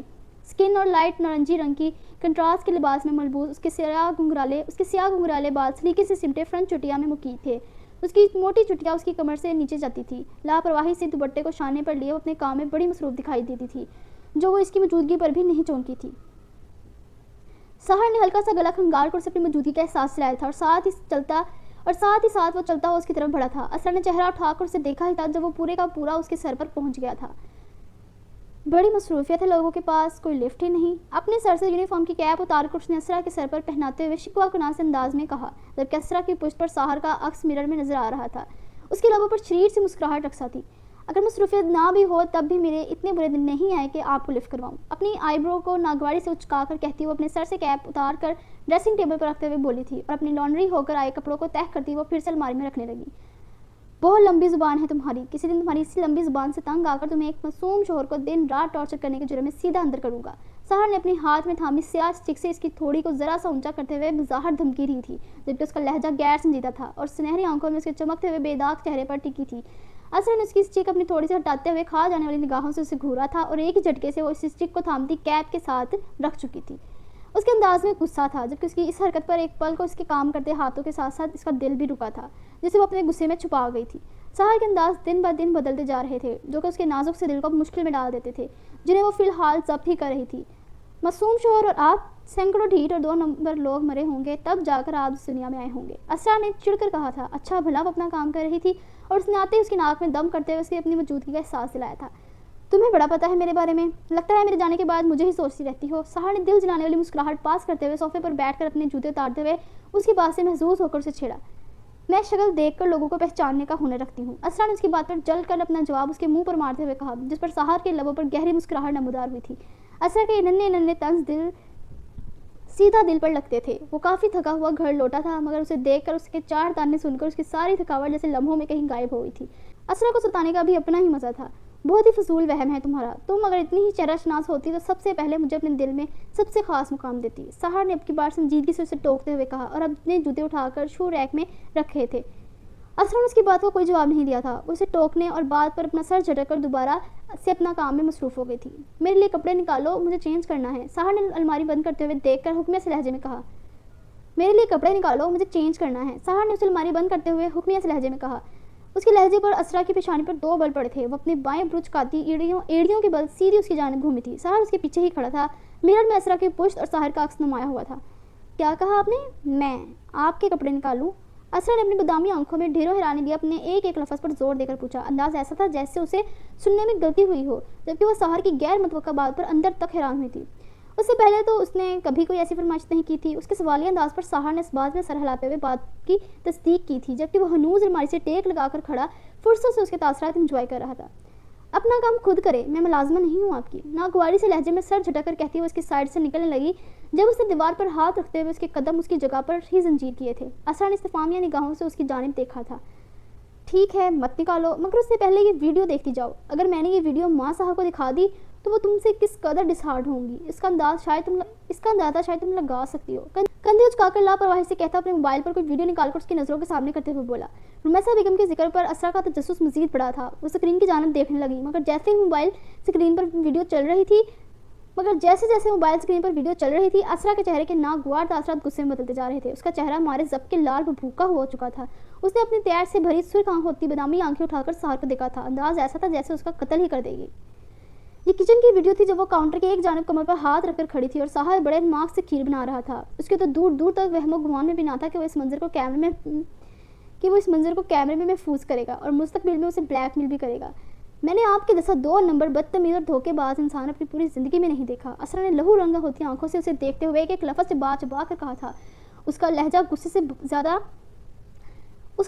سے بھاری سا ہو گیا تھا، جبکہ دل تو کر رہا تھا کہ وہ اس کے فون کے ساتھ ساتھ اس کا بھی سر پھوڑ دے۔ سہر نے پرشوق نگاہوں سے اس کے چہرے کی بدلتی رنگت دیکھی تھی، جبکہ وہ اپنی اس حرکت پر دور دور تک شرمندہ نہیں دکھتا تھا۔ اس کا انداز بڑا مطمئن ڈھیٹوں والا تھا، جس نے اسرا کو مزید جلا کر خاکستر کر دیا تھا۔ میری تعریفیں بعد میں کرنا، اب یہ بتاؤ کہ تمہارا جواب اب بھی وہی ہے؟ اپنے موبائل کو ہاتھ میں گھماتے ہوئے کوئی بلیک میلر ہی لگ رہا تھا۔ اسرا کو ایک پل کے لیے اس کی حرکت پر اپنی بے بسی پر رونا آیا۔ وہ اپنی مٹھیاں بھیج کر رہ گئی۔ آپ مجھے ایسے بلیک میل نہیں کر سکتے، آپ سچ میں یہ ویڈیو آنٹی کو دکھائیں گے؟ اسرا نے بے یقینی سے اس کی جانب دیکھتے ہوئے کسی آس سے پوچھا تھا، جبکہ اس کی اس حرکت پر وہ نہ چاہتے ہوئے بھی تھوڑی دھیمی پڑی تھی۔ میں سب کچھ کر سکتا ہوں، اگلے 15 دن تک تم میرا ہر کام کرو گی، اور جس دن تم نے کوئی چونچ راں کی یا مجھ سے بدتمیزی کی اسی دن یہ ویڈیو ماں صاحب کے نمبر پر سینڈ کر دوں گا، پھر آگے تم جاننا اور تمہاری ساس۔ سہر نے اسے مزید تنگ کرتے ہوئے کہا۔ اسرا کی یکدم ہوتی رونی صورت دیکھ کر جانے کیوں اسے کمینی سی خوشی ہو رہی تھی، اور وہ چہرے پر سنجیدگی لیے اپنی بے لچک لہجے میں اسے دھمکی لگاتا بے رحم سا معلوم ہوتا تھا۔ اسرا نے شکوہ کنانہ نگاہوں سے اسے دیکھا تھا۔ ویسے میں اس دنیا کا سب سے شریف بلیک میلر ہوں، جس کی تم سے کتنی چھوٹی سی اور معصوم سی ڈیمانڈس ہیں۔ وہ اس کی نگاہوں سے حظ اٹھاتا اپنی شرافت پر خود کو ہی سراہتے ہوئے واش روم کے دانے بڑھ گیا تھا، کیونکہ جتنا وہ اسرا کو ٹیز کر چکا تھا ممکن تھا کہ عاطف پیشاب پھٹنے ہی والا تھا۔ اگر مجھے ایک قتل معاف ہوتا نا تو میں الماری کی جانب بڑھتے ہوئے وہ بے بس اور غصے بھرے لہجے میں اپنی بھڑاس نکالنے کے لیے بولی ہی تھی جب ساحر اس کی بات اچکتے ہوئے تیزی سے بولا تھا، تو تم میرے منہ پر تکیہ رکھ کر مجھے مار دیتی۔ اس نے اس کی بات پوری کرتے ہوئے اس کی جانب پلٹ کر اسے دیکھتے ہوئے سرس سے کہا تھا۔ اسرا نے اس کی تیزی پر اپنے دانت کچکچائے تھے۔ آپ فرصت نکال کر مر کیوں نہیں جاتے؟ اس کی جانب دیکھ کر وہ بے بسی کے باوجود اپنے لہجے میں بشاشت پیدا کرتے ہوئے بولی تھی، جبکہ اس کا انداز مشورہ دینے والا تھا، جس پر بغور اس کے تاثرات دیکھتے ساحر کے لبوں کو ایک حسین مسکراہٹ نے چھوا تھا۔ اس کا تھوڑی پر پڑتا خم لمحوں میں نمودار ہوا تھا، اس کے کھوبروں نکوش کو مزید سنوار گیا تھا۔ اس کی جانب دیکھتی اسرا کے تاثرات اس کی مسکراہٹ پر بے ساختہ ہی ڈھیلے پڑے تھے اور نگاہیں اس کی تھوڑی پر پڑتے خم پر جم سی گئی تھی۔ وہ اتنا خوبصورت بھی مسکرا سکتا تھا؟ اسے یقین نہ ہوا۔ وہ چلتا ہوا اس کے قریب آیا تھا اور ذرا سا جھک کر اس کی خود کو دیکھتی بادامی آنکھوں میں اپنی آنکھیں گاڑے سنجیدگی سے بولا تھا۔ اب کے میرر میں ان دونوں کا سائڈ رخ پورا نمایاں ہو رہا تھا۔ تم رہ لوگی میرے بغیر؟ میری موجودگی میں تمہیں جو تحفظ حاصل ہے وہ میری غیر موجودگی میں تمہیں کبھی حاصل نہیں ہو سکتا۔ تم مانو یا نہ مانو، تمہیں بھی میرے سائے میں رہنے کی عادت ہو گئی ہے۔ ایک دن میرے بغیر رہ کر دیکھ لینا یہ دنیا تمہارے ساتھ کیسا سلوک کرتی ہے۔ تم سے ملنے سے پہلے مجھے اپنی زندگی کی پرواہ نہیں تھی، مگر اب میں تب تک جینا چاہتا ہوں جب تک تم سے کیے اس وعدے کو پورا نہیں کر لیتا، تمہیں انصاف نہیں دلوا دیتا۔ تب تک تو مجھے نہیں مرنا۔ باقی تم دعا کرتی رہو، شاید تمہاری دعا جلدی سنی جائے۔ وہ سنجیدگی میں ڈوبے گہرے لہجے میں باور کروانے والے انداز میں اس کی نگاہوں میں جھانکتے ہوئے اس کی اس بات کا جواب دیتا ہوا پلٹ گیا تھا۔ اس کے لہجے کا قطعی پن ایک پل کے لیے اسرا کو منجمد کر گیا تھا۔ اسی وقت باہر ظہر کی اذان شروع ہوئی تھی۔ اسرا کا دل ایک پل کو کانپا تھا۔ وہ کسی کے مرنے کی کبھی دعا نہیں کر سکتی تھی۔ دل تو اس کے لفظوں کے سحر میں ایسا ڈوبا کہ اسرا کو اپنے کہے پر شرمندگی میں مبتلا کر گیا۔ اس نے اپنے شانے پر لیے دوپٹے کو کھولتے ہوئے سر پر لیا تھا اور دل ہی دل میں ایک انجانے سے خوف سے گھبراتے ہوئے اپنے کہے پر اللہ سے توبہ کی تھی۔ وہ اپنے لفظوں سے اس کا سکون کہیں غائب کر گیا تھا۔ اسرا نے وہ مشکل اس خیال سے دامن بچاتے ہوئے الماری سے اس کے کپڑے نکال کر بیڈ پر رکھے تھے اور مزید وہاں رکے بغیر اس کے لیے ناشتے کا کہنے نیچے چلی گئی، جبکہ یہ غیر ارادی عمل تھا۔ اس نے دیکھا تھا جب بھی صبح یا دوپہر کے وقت گھر آتا تھا اور میسا بیگم سے اس کی ناشتے کی ڈیمانڈ ہوتی تھی، اس لیے بغیر کہیں وہ کچن میں جا کر ملازمہ کو اس کا ناشتہ بنانے کا کہہ کر خود لان میں اپنے خرگوشوں کے پاس چلی گئی، جبکہ اس کے ذہن میں مسلسل اس کا کہا ایک جملہ بازگشت کر رہا تھا۔ میرے بغیر رہ لو گی تم؟ اسرا کے ذہن میں جیسے ایک جملہ اٹک کر رہ گیا تھا اور اس کا سکون غارت کر رہا تھا۔ اس نے بے ساختہ ہی اپنے سر میں درد سا اٹھتا محسوس ہوا۔ اس کرپٹ آفیسر کی کچھ فہمیوں کا کوئی علاج نہیں، اس نے اپنے دکھتے سر کو تھامتے جھنجھلا کر کہا۔ انداز اس کی باتوں سے جان چھڑوانے والا تھا، جس پر وہ مشکل سر جھٹکتی اپنے خرگوشوں کے پنجرے کے پاس جاتی انہیں ذات کرتی ان کی جانب متوجہ ہو گئی، مگر اس کے اندر مسلسل کچھ کھٹک رہا تھا جو اسے بے سکون کر رہا تھا۔ اکثر بے اختیاری میں کہیں کچھ باتیں آنے والے وقت کا الارم ہوتی ہیں جو بے دھیانی میں ہم بول تو دیتے ہیں، مگر مستقبل میں ان کے سچ ہونے پر ان کا بھاری ہرجانہ ادا کرنا پڑتا ہے۔ شام کے سائے ہر سو پھیلنے شروع ہو چکے تھے۔ پرندے اپنے گھروں کی جانب گامزن تھے۔ اس وقت آسمان پر نیلگوں سی روشنی ہر سمت پھیلنی شروع ہو چکی تھی۔ سڑک پر بھی ٹریفک کا خاصا رش تھا۔ وہ دونوں بہنیں ہاتھوں میں ڈھیر سارے شاپرز تھامے تیزی سے چلتے ہوئے مین روڈ کراس کرنے کے لیے کھڑی تھی۔ صدا کی ڈرپوک لائی نے اس ٹریفک کو دیکھ کر اپنی بڑی بہن کا بازو مضبوطی سے تھام رکھا تھا۔ آرزو نے اپنی چادر سر پر درست کرتے ہوئے سڑک کے ذرا سا خالی ہوتے ہی لائی کا ہاتھ تھام کر تیزی سے سڑک کراس کی تھی۔ وہ بھی دونوں بہنیں سڑک کراس کر کے دوسری جانب کھڑی اپنی گاڑی کی طرف بڑھ ہی رہی تھی جب اچانک سے ایک تیز رفتار گاڑی نے ان کے بے حد قریب آ کر بریک لگائی تھی۔ ٹائروں کی چرچرانے کی آواز اور خوف کے مارے لائی تو باقاعدہ زمین بوس ہوئی تھی اور آرزو کے ہاتھ میں تھامے سارے شاپرز بھی سڑک پر بکھر گئے تھے۔ یہ سب لمحوں میں ہوا تھا۔ آرزو نے شاپرز کی پرواہ کیے بغیر لائی کو سنبھالا تھا جو کہ منہ کے بل دوسری جانب گری تھی۔ اپنے سامنے دو لڑکیوں کو اچانک سے آتے دیکھ وہ تیزی سے بریک لگاتا ہوا انہیں بہت مشکل گاڑی کے نیچے آنے سے بچا پایا تھا۔ گاڑی کے رکتے ہی وہ فکر مندی سے فوراً باہر نکلا تھا اور سڑک پر گری لڑکی کو اٹھانے کے لیے اس کی جانب بڑھا تھا جب وہاں آرزو کو دیکھ کر اس کے اس لڑکی کی جانب بڑھتے ہاتھ ایک پل کو رکے تھے۔ رافل لمحوں میں سیدھا ہوا تھا، اس کے چہرے کے تاثرات لمحوں میں بدلے تھے۔ آرزو نے لائی کو زمین سے اٹھایا تھا اور اس کی مٹی سے لوٹ ہوئے کپڑے جھاڑے۔ لائی کی دونوں کوہنیاں بری طرح چھل گئی تھی۔ اس پر حد درجہ حساس لائی کے آنسو سیکنڈوں میں بہتے اس کے گال بھگو گئے۔ تم اندھے ہو کیا یا ہمیں سامنے سے آدھا دے کر جان بوجھ کر اندھے بن گئے تھے؟ آرزو نے اپنے سامنے غیر متوقع طور پر رافع جمال کو دیکھ کر ازحد غصے سے چلاتے ہوئے کہا۔ رافع نے اس کے چلانے کی پرانی عادت پر اپنے کان کی لو مسلی تھی۔ لائی ہونک سے نگاہوں سے بغیر پلکے جھپکے رافع جمال کو دیکھ رہی تھی۔ اسے تو جیسے اپنی ساری تکلیفیں لمحوں میں بھول گئی تھی۔ یاد تھا تو بس اتنا کہ اس کے سامنے کھڑا شخص غیر نہیں تھا۔ اگر میں وقت رہتے تم لوگوں کو دیکھ لیتا تو ہرگز بریک نہ لگاتا، کم از کم اس زمین سے کچھ خود غرض لوگوں کا بوجھ تو کم ہوتا۔ رافع نے اپنی منٹھیاں بھونج کر غصے سے ان دونوں کو گھورتے ہوئے کہا۔ اس کا لہجہ لٹھ مار تھا۔ لائی نے اس کے لہجے میں اپنے لیے نفرت محسوس کرتے ہوئے اپنی آنکھوں کو برسنے سے روکا تھا۔ وہ آج بھی ان کے معاملے میں سنگ دل ثابت ہوا تھا۔ ارے جاؤ، یہ نہ ہو کہ میں تمہیں کسی چلتی گاڑی کے آگے دھکا دے دوں، بڑے آئے ہمیں خود غرض کہنے والے۔ آرزو نے وارننگ دیتے ہوئے کھا جانے والی نظروں سے اسے دیکھتے ہوئے کہا۔ ارد گرد لوگ رک رک کر یہ تماشا دیکھنے لگے۔ سڑک پر ان کا سامان بکھرا پڑا تھا، جبکہ رافع اور آرزو دونوں کے چہرے غصے سے سرخ ہو رہے تھے۔ سڑک کی دوسری جانب کھڑا ان کا ڈرائیور بھاگ کر آیا تھا اور آ کر آرزو کو سمجھاتے ہوئے یہاں سے چلنے کے لیے کہنے لگا، ساتھ ہی ساتھ نیچے جھک کر سڑک پر بکھرا سامان اٹھانے لگا۔ رافع حقارت امیز نگاہوں سے پہلے آرزو اور پھر اس کے پیچھے چھپی کھڑی لائی کو دیکھ کر وہاں رکا نہیں تھا، تیزی سے اپنی گاڑی میں سوار ہو کر وہاں سے چلے گیا تھا، جبکہ اس کا موڈ بری طرح ڈسٹرب ہو چکا تھا۔ دیکھا تم نے لائی، اس بغیرت کو اس کی سائڈ لیتی تھی تم، یہ قابل رحم ہے؟ وہ ازحد غصے سے پلٹتے اپنی چھوٹی بہن کو دیکھتی کڑتے ہوئے بولی تھی۔ لائی خود بھی اس کے رویے پر بری طرح شرمندہ ہوئی تھی۔ آپ بھی پلیز گھر چلیں، مجھے درد ہو رہا ہے۔ اپنے دل کے درد کو چوٹ کے درد بتاتے ہوئے اس نے گھر جانے کی التجا کرنے لگی، جبکہ اس کی سرخ و سفید رنگت میں رونے سے سرخی سے گھل گئی تھی اور بڑی بڑی سیاہ آنکھیں ہنوز نمکین پانیوں سے بھری ہوئی تھی۔ اپنے غصے کو قابو کرتے آرزو اس کی جانب میں توجہ ہوئی تھی اور اس کی کنڈیشن کا احساس ہوا تھا۔ دکھاؤ مجھے، زیادہ تو نہیں لگی تمہیں؟ انور چچا آپ یہ سامان یہی چھوڑ دیں، ہمیں نہیں چاہیے، اور گاڑی سٹارٹ کر کے ہاسپٹل لے کر چلیں، لائی کی بینڈیج کروانے کے لیے، اسے انجیکشن بھی لگے گا۔ وہ اسی لیے اپنی گاڑی کی طرف بڑھتی ہوئی لائی کی جانب دیکھتی ہوئی متفکر سے لہجے میں بولی۔ اپنی بہن کی آنکھوں میں آئے آنسو اسے کسی صورت قبول نہیں تھے۔ اس کے کہنے پر ڈرائیور فوراً سے پہلے گاڑی میں سوار ہوا تھا اور دونوں کے بیٹھتے ہی وہ انہیں کہے گئے ہاسپٹل کی جانب لے گیا۔ لائی نے آرزو کے شانے پر سر رکھا ہوا تھا، جبکہ اس کی آنکھوں کے سامنے بار بار رافع کی آنکھوں میں اپنے لیے موجود حقارت ابھرتی اس کا دل دکھا رہی تھی۔ وہ ضبط سے آنکھیں میچ گئی۔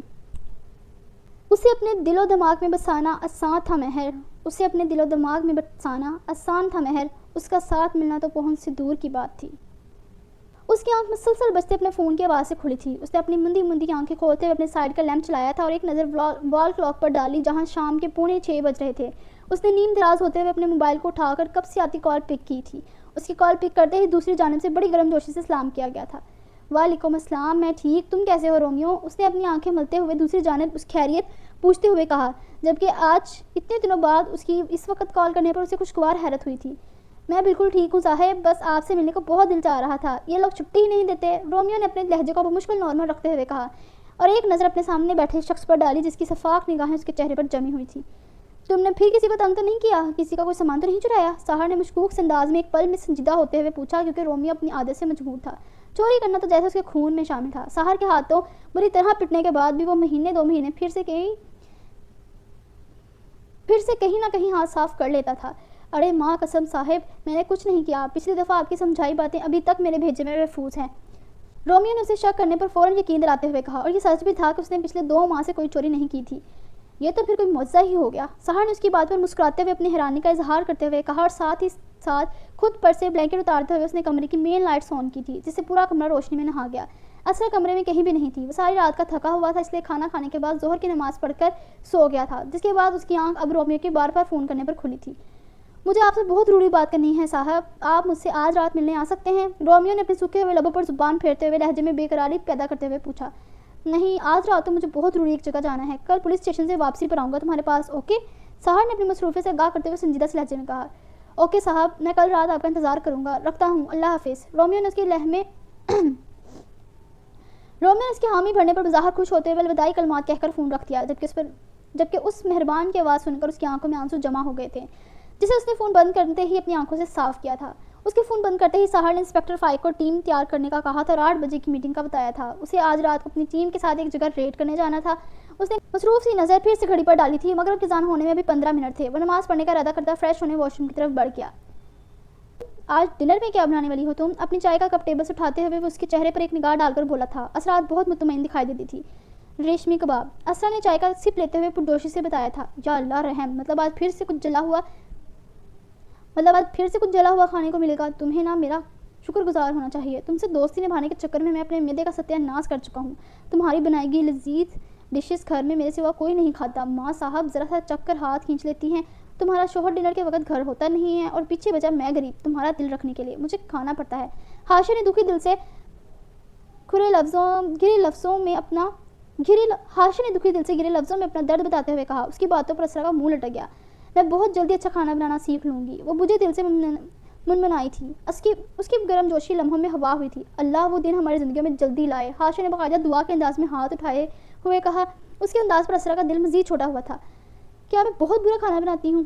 تو جانے کیوں وہ یہ سوال پوچھنے سے خود کو روک نہیں پائی تھی۔ وہ واقعی ہی ہاشم کی شکر گزار تھی، کیونکہ وہ اسے ہمیشہ سپورٹ کرتا تھا اور اس کا بنا ہوا بے ذائقہ کھانا اس کا دل رکھنے کے لیے کھا لیتا تھا۔ اس کی بات پر حاشر نے چہرے پر بیچارگی ریت سے بات میں سر ہلایا تھا. وہ مزید جھوٹ نہیں بولنا چاہتا تھا. کل رات تو اس کا پکایا ہوا کچا کھانا کھا کر باقاعدہ اس کے پیٹ میں درد ہو رہا تھا. آج کباب بہت اچھے بنیں گے. مجھے پورا یقین ہے میں نے اس کی ریسیپی بہت اچھے سے سمجھی تھی.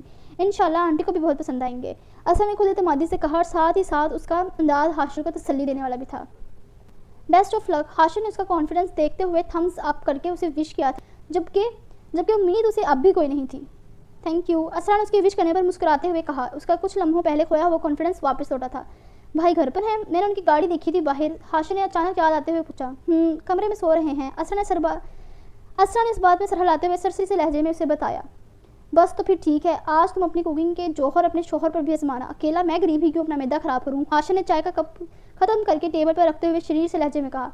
اب آپ میری انسلٹ کر رہے ہیں. اگر آپ کو میری بنائی گئی ڈشز اتنی بھی بری لگتی ہیں کوئی ضرورت نہیں میرا دل رکھنے کے لیے بھی انہیں کھانے کی. اسرا نے سرد لہجے میں کہتے ہوئے ٹیبل سے برتن سمیٹ کر انہیں ٹرالی میں رکھا. ایک تو تم ناراض بہت جلدی ہوتی ہو. میں تو بس مذاق کر رہا تھا. حاشر نے اسے منہ پھلاتے ہوئے دیکھ کر فوراً سلا جو لہجے میں کہا تھا. اسرا کی ناراضگی اسے ہضم نہیں ہوتی تھی. اسے اسرا بھی زمل جتنی ہی عزیز تھی. اسرا نے اس کے ایک دم بدلنے پر اسے گھورتے ہوئے دیکھا تھا جس پر حاشر نے اپنے دانتوں کی نمائش کی تھی. اسرا نہ چاہتے ہوئے بھی اس کی شکل دیکھ کر مسکرا دی. کبھی کبھی وہ بالکل جوکروں والی حرکتیں کرتا تھا. اس کے بعد حاشر اسے تنگ کرنے کے لیے جان بوجھ کر اسے اپنی کوکنگ سکلز بتانے لگا جو کہ ہمیشہ سے صفر تھی اور اسرا اس سے واقف بھی تھی. وہ دونوں اپنی باتوں میں مصروف تھے جب سحر فریش ہو کر نکھرا خوشبو میں نہایت لاؤنج میں داخل ہوا. ماں صاحب کہاں ہیں؟ سحر نے اندر داخل ہوتے ہی ایک نظر مسکراتی ہوئی اسرا پر ڈال کر پوچھا جس کی مسکراہٹ اسے دیکھ کر ایک پل میں سمٹی تھی. وہ نیبرز میں گئی ہیں مسز اکرام کی خیریت پوچھنے. وہ پچھلے 3 دن سے ہاسپٹلائز تھی. حاشر نے سنجیدگی سے اسے جواب دیتے ہوئے بتایا جس پر سحر نے اس بات میں سر ہلایا تھا. اسرا اس کی آمد پر نامحسوس سے انداز میں وہاں سے جانے کے لیے پر تولنے لگی جبکہ وہ راستے میں کھڑا تھا. چلو تم اٹھو مغرب کی نماز کا وقت ہو گیا ہے. نماز پڑھنے چلو میرے ساتھ. حاشر کو صوفے سے اٹھنے کا اشارہ کرتے ہوئے وہ ایک نظر اپنی ریسٹ واچ پر ڈالتا ہوا بولا تھا. بلیک جینس پر براؤن شرٹ اور براؤن ہی جیکٹ میں ملبوس وہ بلا شبہ ہینڈسم لگ رہا تھا. آپ چلیں میں آپ کے پیچھے ہی آیا. حاشر نے اپنی جان بچاتے ہوئے اسے چکمہ دینا چاہا جس پر سحر نے محض اسپاٹ نگاہوں سے دیکھا تھا. انداز ایسا تھا جیسے کہنا چاہ رہا ہو کہ کیا کہا, دوبارہ سے کہنا. حاشر اس کی اسپاٹ نگاہوں پر بظاہر مسکراتا فوراً سے پہلے جوتا پہن کر اس کے آگے لاؤن سے باہر نکلا تھا کیونکہ وہ جانتا تھا کہ وہ اپنے بھائی کو چکمہ نہیں دے سکتا. الٹا اس کی مزید بہانے بازی کرنے پر وہ اسے سیدھا کرنے میں 1 منٹ نہیں لگائے گا. اس لیے اسے دیکھنے کے انداز کو ہی سمجھتا وہ فوراً نماز پڑھنے کے لیے اٹھ گیا تھا. آخر سحر کا رو بھی ایسا تھا. اور آپ میرے واپس آنے تک میرے لیے کافی بنا کر رکھیے گا. اسرا کو ٹرالی کی سیٹ کر لاؤنج سے باہر جاتا دیکھ کر وہ سنجیدگی بھرے مگر نرم لہجے میں لفظ آپ پر خاصا زور دے کر بولا. اسے خود کو آپ کہنے پر اسرا کو ہارٹ اٹیک آتے رہا تھا. اتنی عزت. اس نے اپنے سر کو جھٹکتے ہوئے مشکل سے حیرانی سے اپنا دامن چھڑایا تھا. وہ اپنی بات کہہ کر باہر نکلنے لگا جب اسے اپنی پشت پر اسرا کی لٹ مار سی آواز سنائی دی. فری نہیں ہوں میں. اسرا نے آگاہ کرنے والے لہجے میں بغیر اسے دیکھے کاندھے اچکا کر کہا. اس کے انکار پر سحر ایڑیوں کے بل واپس پلٹا تھا اور اسے بغور دیکھتے ہوئے اپنے پاکٹ سے موبائل نکالا. سحر کا انداز کچھ یاد دلوانے والا تھا. اس کے ہاتھ میں موبائل دے کر اسرا نے لب بھونجے تھے. میرا مطلب ہے کہ میں بھی مسلمان ہوں, مجھے بھی نماز پڑھنی ہے.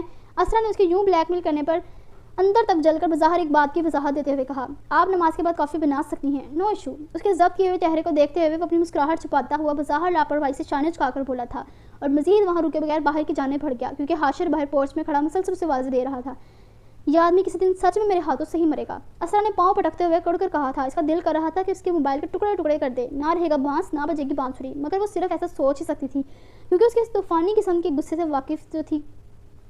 اسے دل ہی دل میں 500 صلواتیں سناتی وہ چائے کے برتن کچن میں چھوڑ کر نماز پڑھنے چلی گئی. اور ظاہر سی بات تھی کہ نماز کے بعد اسے اس کے لیے کافی بھی بنانی تھی جس میں اس کا دل تو چاہ رہا تھا کہ تھوڑا سا زہر ہی ملا دے. آج پولیس اسٹیشن میں رش معمول سے کافی زیادہ تھا. کل رات ریڈ میں وہ اپنے مشن میں کامیاب ہوئے تھے. انہیں لاہور میں ان کے ایک مخصوص خفیہ اڈے پر چھاپا مار کر وہاں موجود آدمیوں کو بغیر کچھ سوچے سمجھنے کا موقع دیے ان کے ساتھ ساتھ اسلحہ اور ڈرگز برآمد کی تھی اور ساتھ ہی ساتھ انہیں اپنی اس کامیابی کو آن ایئر کر دیا تھا جسے ہر نیوز چینل نیوز پیپرز پر ان کے کارنامے بڑے شاندار الفاظ میں بتائے جا رہے تھے. آئی جی صاحب بھی آج پولیس اسٹیشن میں موجود تھے. سحر ان کے آفس میں موجود انہیں اپنے اس اقدام کے بارے میں بتانے کے بعد اگلے لائے عمل کے بارے میں آگاہ کر رہا تھا جس پر وہ خاصے متاثر نظر آتے تھے مگر ساتھ ہی ساتھ محتاط بھی. ان کی پہلی منزل پر رش بہت زیادہ تھا. رنگ برنگے لوگ, رنگ برنگی آوازیں یہاں ہر طرف دکھائی اور سنائی دیتی تھی. رافع بڑی مشکل سے اسے مصروفیت سے نکل کر اپنے آفس میں بیٹھے اپنے دوست سے ملنے آیا تھا جو پچھلے آدھے گھنٹے سے اس کے آفس میں بیٹھا اس کا انتظار کر رہا تھا. رافع نے اندر داخل ہوتے ہی اس کی گرم جوشی سے ملتے ہوئے ساتھ انتظار کروانے پر معذرت کی تھی. واجد کے ساتھ کسی لڑکے کو دیکھ کر وہ اسے مسافہ کرتے ہوئے اپنی کرسی پر بیٹھا تھا اور انٹر کام پر کانسٹیبل کو 3 چائے لانے کا کہا تھا. واجد نے اپنے ساتھ موجود حازم کا سرسری تعارف کروایا تھا جس پر رافع نے سر اس بات میں ہلایا تھا. میں یہاں رمشا مرڈر کیس کے حوالے سے تم سے بہت ضروری بات کرنے آیا ہوں. واجد نے اسے بتاتے ہوئے اپنے آنے کا مقصد آگاہ کیا. ہاں بتاؤ کیا بات ہے؟ رافع نے دلچسپی سے اپنی کرسی کی پشت سے ٹیک لگاتے ہوئے پوچھا. مجھے پتہ چلا ہے کہ تم لوگ اس کیس پر پھر سے کام شروع کر رہے ہو اور اس کیس کی ملزم اسرا کو ڈھونڈ رہے ہو۔ میں دراصل اسرا کا وکیل ہوں جسے اس کی کزن حازم فرحان نے ہائر کیا ہے۔ میں اس کیس میں اسرا کے لیے لڑوں گا۔ وہ بالکل بے گناہ ہے اور مجھے یہ بات کورٹ میں ثابت کرنے کے لیے تمہاری مدد درکار ہوگی۔ واجد نے اسے تفصیل سے اپنے مقصد سے آگاہ کرتے ہوئے کہا، جبکہ دوسری جانب رافع نے ایک نظر بے یقینی سے حازم کو دیکھا جو اتنے مہینوں بعد جانے کہاں سے نکل کر آیا تھا۔ تو آپ اسرا کے کزن ہیں؟ یہ اچانک سے اتنے مہینوں بعد آپ کو اپنی کزن کا خیال کیسے آ گیا؟ اگر آپ کو اس کی بے گناہی پر اتنا ہی ٹرسٹ تھا تو اس سے پہلے آپ کہاں تھے؟ رافع نے پروفیشنل سے انداز میں سنجیدگی میں ڈوبے لہجے میں پوچھا تھا۔ اس کا لہجہ صاف اور کھرا تھا۔ میں اپنی سی غلطی کو سدھارنا چاہتا ہوں۔ حازم نے شرمندگی سے بس اتنا ہی کہا تھا۔ اس کے علاوہ اس کے پاس کوئی اور جواب بہتر تھا ہی نہیں۔ مطلب اس سے پہلے آپ بھی انہیں قاتل ہی سمجھتے تھے اور اب اچانک سے آپ کو ریئلائز ہوا کہ وہ بے گناہ ہے۔ انٹرسٹنگ۔ رافع نے اس پر مسکراتے ہوئے گہرا طنز کیا تھا۔ حازم اس کی باتوں کو اچھے سے سمجھتا تھا۔ پھر تو آپ اس سے کانٹیکٹ میں ہوں گے یا وہ آپ سے؟ رافع نے گویا اس کا صبر زمانا چاہا ہو اور مشکوک سے انداز میں پوچھا۔ کانسٹیبل ان تینوں کے سامنے چائے رکھ چکا تھا۔ نہیں، میں نہیں جانتا کہ اسرا کہاں ہے، لیکن میں بس اتنا جانتا ہوں کہ وہ کبھی کسی کا قتل نہیں کر سکتی، وہ غصے کی جتنی مرضی تیز کیوں نہ ہو، مگر وہ کبھی کسی کی جان کو نقصان نہیں پہنچا سکتی۔ آج تک اس نے ایک چوٹی کو نہیں مارا تو وہ ایک لڑکی کو کیسے قتل کر سکتی ہے؟ میں نہیں مانتا۔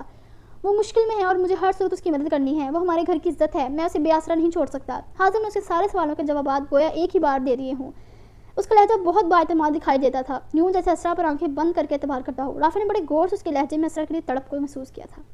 آپ کا یقین اپنی جگہ، مگر فی الحال سارے ثبوت آپ کی کزن کے خلاف ہیں۔ ان سارے ثبوتوں کے پیش نظر تو آپ کی کزن ہی قاتل ہے اور کورٹ ثبوتوں کو دیکھ کر فیصلہ سناتی ہے۔ رافع نے بے رحمی سے شانے چکا کر کہا، یوں جیسے اسے کوئی فرق نہیں پڑتا ہو، جبکہ وہ اپنی باتوں سے حازم کے بدلتے تاثرات کو بغور نوٹ کر رہا تھا۔ آئی نو رافع، اس لیے تو میں تمہارے پاس آیا ہوں کیونکہ میں جانتا ہوں کہ اس کیس میں ایسا کچھ تو ہے جس کی وجہ سے یہ ڈیلے ہو رہا ہے، ایسا کوئی پوائنٹ جسے تم لوگ چھپا رہے ہو، اور میں یہ بھی سراسر ماننے سے انکاری ہوں کہ تم لوگ اتنے مہینوں میں اس سے ایک لڑکی کو پکڑنے میں ناکام رہے ہو جو کہ اس شہر سے سرے سے انجان ہے۔ اس لیے پلیز رافع، اگر تو اسرا تم لوگوں کے زیر حراست ہے تو ہماری اس سے ملاقات کروا دو۔ ہم اس کیس کو ہر حال میں جیت کر رہیں گے، چاہے حالات جیسے بھی ہوں، مگر اس کے لیے میرا اسرا سے ملنا بہت ضروری ہے۔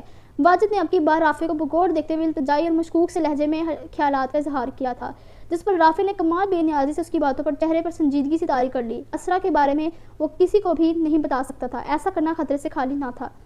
وہ لڑکی اگر ہمارے پاس ہوتی تو ہم اس کیس کو کب کا ختم کر چکے ہوتے۔ ہمارا مین مقصد اصل مجرم کو پکڑنا ہے، چاہے وہ یہ لڑکی ہو یا کوئی اور۔ پہلے کچھ وجوہات کی وجہ سے ہم نے اس کیس پر کام روک دیا تھا، جبکہ اب دوبارہ سے ہم اپنا کام شروع کر چکے ہیں اور ہمارا مشن ہے کہ اصل مجرم کو ہی پھانسی کے پھندے تک پہنچایا جائے۔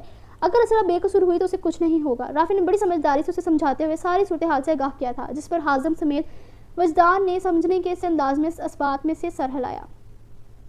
اوکے، تمہیں جیسے ہی اسرا کا پتہ چلے پلیز ہمیں انفارم کرنا، ہم بھی اسے ڈھونڈنے کی پوری کوشش کریں گے۔ واجد نے اپنی جگہ سے کھڑے ہوتے ہوئے اسے مصافحہ کرتے ہوئے کہا اور جانے کے لیے اپنی نشست سے کھڑا ہوا۔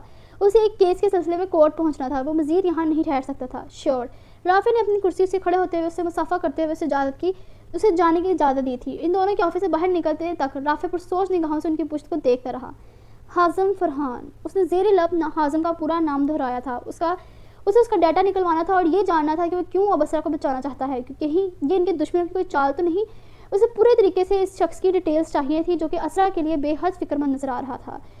اس کی بے چینی فطری تھی یا دکھاوا؟ رافع کو اس بارے میں جاننا تھا۔ اس کے جانے کے بعد وہ کچھ دیر اس کے بارے میں سوچتا رہا، پھر خود ہی باہر نکل گیا۔ اسرا کے معاملے میں وہ کوئی رسک نہیں لے سکتا تھا۔ وہ خاموشی سے بجھے دل کے ساتھ کچن میں کھڑی حنان کے لیے فرائض بنا رہی تھی، جس نے اس سے ایک ہی دن میں اپنے باپ کے بارے میں پوچھ کر اس کے سر میں درد کر دیا تھا۔ اس کی آنکھیں رو رو کر سوج چکی تھی۔ کل سے اس کا بہت برا حال تھا۔ اسے کچھ سمجھ نہیں آ رہا تھا کہ اس کے ساتھ ہو کیا رہا ہے۔ عاطف کل کا گیا جانے کب لوٹنے والا تھا؟ وہ اسے کس گناہ کی سزا دے رہا تھا جو یوں اکیلے چھوڑ کر چلا گیا تھا؟ کیا وہ کسی مصیبت میں تھا؟ ہاں، وہ پچھلے کچھ دنوں سے بہت پریشان تھا، مگر کیا وہ اسے اس قابل بھی سمجھتا نہیں تھا کہ اسے اپنی پریشانی بانٹتا؟ زمن کے ذہن میں یہ ساری باتیں گردش کر رہی تھی جو کہ اسے جینا محال کر رہی تھی۔ وہ یہ سب سوچ کر آدھی رہ گئی تھی۔ اسے عاطف کی آنکھوں میں آئے آنسو نہیں بھول رہے تھے، جانے وہ کس تکلیف میں تھا جس کی وجہ سے اس نے اتنا بڑا قدم اٹھانا پڑا۔ اس کا دل مسلسل تڑپتے ہوئے اس کی سلامتی کے لیے دعا گو تھا۔ اس ایک دن میں ہی وہ اس کے بغیر مرجھا سی گئی تھی۔ کل کے سلور زدہ لباس میں ملبوس بالوں کا رف سا جوڑا کیے وہ عام سے حلیے میں کہیں سے بھی پرانی والی زمل نہیں لگتی تھی۔ حنان کو بہلانے کی خاطر وہ اس کے فیورٹ فرائز بنا رہی تھی جو کہ ضد کرتے ہوئے اسے بلا وجہ تنگ کر رہا تھا۔ فرائز بنا کر اسے پلیٹ میں نکالتے ہوئے کچن سے باہر نکلنے لگی جب سائمہ بیگم سے ڈھونڈتی ہوئی کچن میں داخل ہوئی۔ بے ساختہ زمل کا رف سا حلیہ دے کر انہیں